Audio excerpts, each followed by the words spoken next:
යන උභය මහා විහාරාධීශවර අති ගෞරවහාන්‍ය අප පවසන්නට අවසරයි. එදිරිවිරියේ සුමේද දායක මාහිමිපාණන් වහන්සේ වරප්‍රමුඛ කීර්තනීය ශ්‍රී වර්ධනාරාමාධිපති ශ්‍රී මහා මහින්ද පිරිවෙන් කුටියාධිකාරී අතිගෞරවනීය වතුවර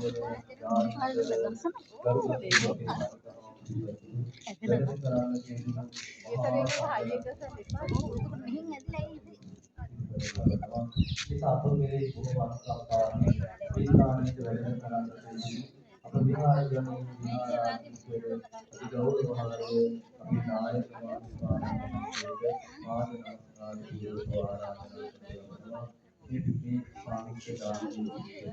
මූලික කටයුතු අප කෙරෙහි බොහෝම අනුකම්පාවෙන් ප්‍රතික්ෂේප කර වැඩම කරා කටයුතු සම්ප්‍රදායීය මහා සංඝරත්නයේ පිළිගැනීමක් විදිහට කවුරුත් එක්ක සාදු නාදයක් පවත්වමින්